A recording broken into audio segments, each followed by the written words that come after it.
कधी कधी सोडून देणे पुरेसे नसते, स्वीकार आवश्यक असतो.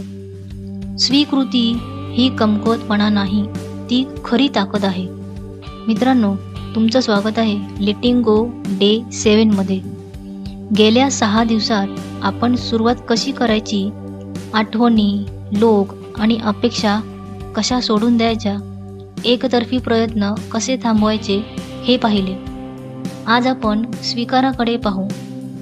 स्वीकृती म्हणजे भूतकाळ बदलता येत नाही, लोक बदलणार नाही, परिस्थिती नेहमीच तुमच्या हातात नसते. तुम्ही अजूनही त्या ठिकाणी, त्या आठवणी, लोक किंवा अपेक्षांमध्ये अडकला आहात का? स्वीकृती मनाला सांगते, जे झाले ते झाले, ठीक आहे, चला पुढे जाऊया. जेव्हा तुम्ही हे स्वीकारता तेव्हा ताण कमी होतो, स्वतःवर प्रेम वाढते आणि मनाला शांती मिळते. स्वीकृती म्हणजे पराभव नाही, तर स्वतःची निवड करणे. जे बदलू शकत नाही त्यांना स्वीकारा आणि जे बदलू शकतो त्यांना सुधारा. जेव्हा तुम्ही हे समजून घ्याल तेव्हा तुमचे मन हलके होईल. आजचा सराव, डोळे बंद करा, भूतकाळातील आठवणी, लोक आणि अपेक्षा आठवा.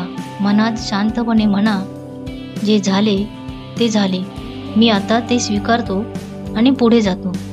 असे सतत केल्याने मन शांत होते आणि हलके वाटते.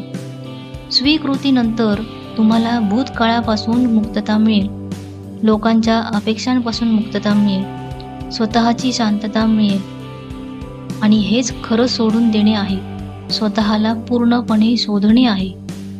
हा होता लेटिंग गो डे 7 स्वीकार. तुम्ही लेटिंग गो सिरीज पूर्ण केली आहे. जर या प्रवासामुळे तुम्हाला हलके वाटले असेल तर लाईक करा, कमेंट्समध्ये लिहा, मी स्वीकारतो, आणि सबस्क्राईब करा.